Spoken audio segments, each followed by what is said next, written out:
Assalamu alaikum wa rahmatullahi wa barakatuh.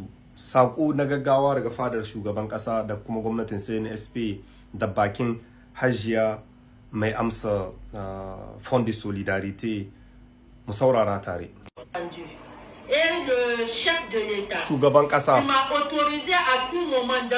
ya bani hanya duk lokacin da na samu dama in gaya ma mutane. In gaya ma mutane wannan.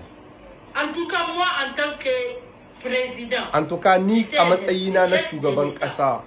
Et les membres, en tant que membres du CNSP. Da mambobina na gwamnati na. Ba mu san menene ake kira da avantage ba, amfani da ake samu na matsayin shugaban kasa ba. Kenan salayar ko albashi na shugaban kasa. Dan a bar wani abu wani amfani ai sai kana da shi ne kake barin shi. To muna baki dama ki gaya ma 'yan ƙasa. Ni shugaban ƙasa ta yi.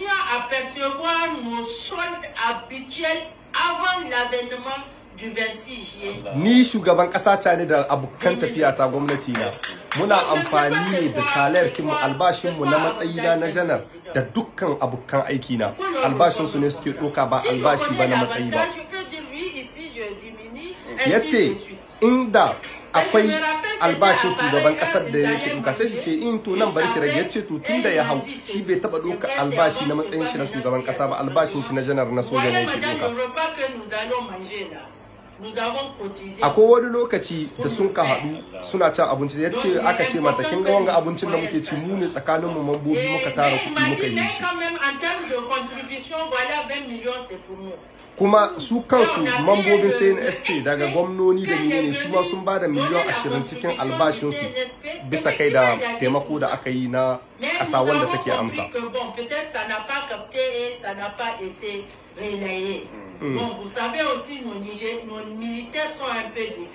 Kun san sojawanmu ba sa yawan ɗumi kuma ba sa son nuna abun da suke yi. Abu mai mahimmanci da zamu reteni a nan na shine kullum muna gai babu transparence, ya des manquements de communication cikin tahiyar CNSP. Ba suka bane ba soyayya ce. Mutane masu sukan CNSP ana sukan General Abdurrahman Chani ya kiyaye albashin shi ya ki menene. Abdurrahman Chani dattijo ne ba irin shekarun Ibrahim Traore ne gare shi ba da zai iya fitowa ya ta zanzana irin ta wannan matashin shugaban kasa. Allah ya musu albarka gaba daya. Abdurrahman Chani ba irin ministrorin Mali bane ba masu ƙananan shekaru irin su minister Abdullahi wannan minista premier minister kinsu na yanzu wanda duka shekarunsu ba su kai shekara 48 ko 45 ba shekarunsu ɗaya ba. To waɗannan abubuwan suna da kyau mutanenmu mu mai da hankalin mu yi focalize akan menene waɗannan sojawan suka zo yi. Wallahi na ji daɗin wannan labarin. An ta sukan mu dan mine Abdurrahman Chani ake amsar dala biyar talakawa sun kiyahewa. To inda tun farko an gai da duk waɗannan maganganun ba a yi su ba, amma yanzu da lokaci yayi magana ce mai tsawo. Zan saka muku wannan bidiyon kuma zan saka muku bidiyon complete kuma ƴan uwana da yawa za su ɗauki parti na Tous pour le Niger za su yi magana akai, ko ba Tous pour le Niger ba duk wanda yake dan Niger ne ko muna ra'ayi guda ko ba mu da ra'ayi guda, in yayi bidiyo mai muhimmanci da Allah ku taimaka da sharing, ku taimaka da tura ma ƴan uwa dan saboda ƴan uwa waɗanda ba su san abun da ake cike ba su jiya. Ni na dan yi muku briefan abun ne, amma bidiyon complete za ni sa muku shi bayan wannan bidiyo. Partage la famille. Assalamu alaikum wa rahmatullahi wa barakatuhu. Labari mai daɗi ga 'yan Nijar. Shine muka ce muku, shugaban ƙasa mai albarka, shugaba ne mai tausayin talakawa, wanda ya zaka dan talakawan Nijar, ya zaka dan ceton ƙasar mu ta Nijar. Sako ne da gaugawa, wanda shugaban ƙasa mai daraja Abdurrahman Chani ya ce a gaya ma duka 'yan Nijar da masoyan Nijar duk inda suke a cikin duniya. Mutane sun sha aza tambaya da cewa ana ta gidauniya shugaban ƙasa ko kuma mambobi na CNSP ba mu ga abin da suka bada ba. To ku sani, shugaban ƙasa mai albarka da duka wani minista da kuka gani in dai soji ne, biyan da shi ka ɗoka tun zamanin yana soji haka yake ɗoka. Ba su ɗoki biya ba irin yadda ake biyan shugaban ƙasa farsemen ko kuma irin biyan da ake biyan shugaban kasa, biyan da shugaban kasa mai daraja Abdurrahman Chani yake doka shine biyan da shika doka tun zamanin Muhammadu Isu, shine biyan da shika doka tun zamanin Bazum. Haka da waɗannan sojoji da kuka gani wanda suka yi wannan kudeta ta le 26 juillet, gabanin wannan sun taɓa hidda miliyan 20 suka bada domin a ƙara bisa gidauniya, kuma sannan suka ce ba su son albashi na shugaban ƙasa. Albashin da suke ɗoka na zaman su na soji su ne suke ɗoka domin mi, domin ƙasar mu ta Nijar, domin kuɗin da aka rike mana na ƙasar mu ta Nijar, wannan biya su ba su so nai a gina ƙasar Nijar da su. Ta yi magana da cewa haka duk wani minista da a ƙarƙashin Ali Muhammad Lamin Zan da shi Ali Muhammad Lamin Zan Premier Minister Shabdi Gouvernement, biyan da suka ɗoka ba irin biyan da aka ɗoka na zamanin Bazum ko zamanin Muhammadu Iso ba, ko zamanin wani soji ko zamanin wani gwamnati na siyasa. Suna ɗoka biya inda mata ce aƙalla miliyan guda inda ake ba minista. Kai ku diba 'yan uwa, wallahi mu gode ma Allah, mu gode ma wannan shugabanni da sun saka masu albarka. 'Yan uwa, ina son duk wanda ga wannan bidiyo ya watsa shi ko ta ina ya zo, domin 'yan Nijar son da cewa wannan shugaban ƙasa mai daraja ya zaka dan talakawa ne. Menene talaka yake so? Talaka yana so ya ga shugaban ƙasa wanda yake kula da talaka. Talaka yana so ya ga shugaban ƙasa wanda yake ba da lokacin shi domin ƙasar shi. Kai alhamdulillah mun gode ma Allah. Mun gode ma zaɓin Allah da yi muna ya kawo mana shugaban ƙasa mai daraja Abdurrahman Chani. Ga 'yan siyasa, Premier Minister yana ɗaukar da miliyon farsemen, amma ku diba a wannan lokaci shugaban ƙasa da duka wannan sojoji da kuka gani biyan da suka ɗoka, yanda ake biyan su a da suna sojoji haka ake biyan su a yanzu. Domin mi? Domin tallafa mu ƙasar mu ta Nijar. 'Yan uwana 'yan Nijar, shi yasa muke ce muku, mutanen da suke ta magana da cewa mun ga ayi a Burkina, mun ga ayi a Mali, ba mu ga ayi a Nijar ba. Ku sani duk wani abin da kuka ga ayi a Nijar, gwamnatin Nijar ne take yi ne. Gwamnatin Abdurrahman Chani duk wani aiki da kuka gani ana yi cikin Nijar, gwamnatin Abdurrahman take yi ne. A wannan kasashe da na zana muku, Burkina da Mali, Saktar Fribe su suke wannan ayyuka. Masu kuɗi su suke sa jari, suna buɗe kamfanuka, suna yin ayyuka da dama domin ci gaban ƙasarsu. Namu na Nijar su kuma har yau ba su fara ba, su ma muna musu uzuri. Mun san da su ma insha Allahu idan hankalinsu ya komo bisa ga su buɗe kamfanuka, bisa ga su buɗe ayyuka, insha Allah masu kuɗin mu za su komo su gina ƙasar Nijar insha Allahu. 'Yan uwana 'yan Nijar, shi yasa nake ce muku, wallahi mu san da cewa ƙasar mu ta Nijar Allah ne ya kawo mana zaɓi. Kuma babban labari mai daɗi, gobe 'yan Allah ya kai rai za a azama shugaban ƙasa mai daraja galatan da ake ce ma General Darme. General Darme wannan tarmamu 5 za a naɗa shi ga shugaban ƙasa mai daraja Abdurrahman Chani. Kuma Assis National daga gobe ne za a yin sharuɗoɗin abubuwan da za a ci gaba da gina ƙasar mu ta Nijar. 'Yan uwana 'yan Nijar, ina muna fata alheri.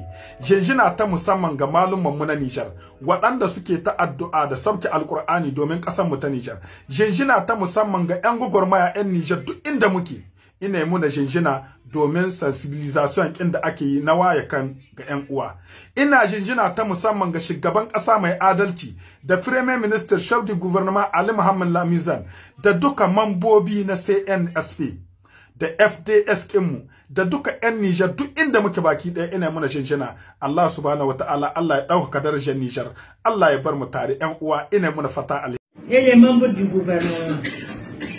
Donc à ce niveau, je voudrais d'abord rappeler que les salariés au Niger qui contribuent au fonds de solidarité, c'est les militaires, les FDS. Chaque année, il y a 2 ponctions qui se font sur leur salaire. Du général jusqu'aux soldats. Il y a des montants qui sont prévus, 200 000, 50 000, 25 000 selon les catégories.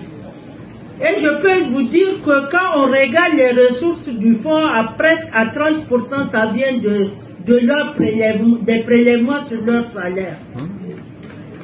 En début d'année, il y a un prélèvement et en fin d'année, il y a un prélèvement. Tous les FDS, tout corps confondus, l'armée, police, garde républicain, eaux et forêts, gendarmerie, douane, ainsi de suite. Et c'est des centaines de millions.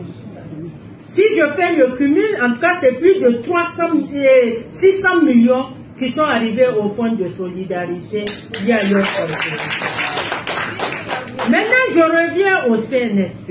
Effectivement, pendant nos premières consultations, presque dans chaque consultation, les gens se disent on veut contribuer, mais on veut un signal fort des autorités, notamment le CNSP, qu'ils viennent dire que voilà, nous abandonnons tel avantage à l'image des autres pays de l'AES.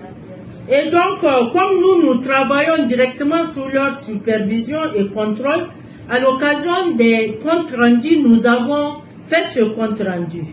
Et le chef de l'État, il m'a autorisé à tout moment, dans toutes circonstances, c'est ça on dit, de répondre ceci.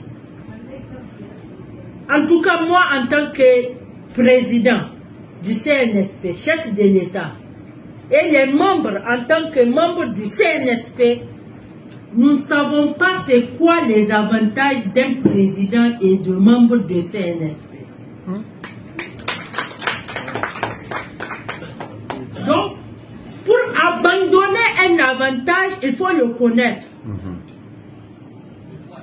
Donc, madame, je vous autorise à répondre ceci aux citoyens. Nous tous, y compris moi, nous continuons à percevoir nos soldes habituels avant l'avènement du 26 juillet 2023. Merci. Donc je ne sais pas c'est quoi l'avantage d'un président. Il faut leur répondre comme ça. Si je connais l'avantage, je peux dire oui, ici je diminue, ainsi de suite. Et je me rappelle, c'était à pareille heure, ils allaient manger, juste après, et il m'a dit ceci. C'est vrai, c'est avant, je ne sais pas maintenant s'il y a des changements.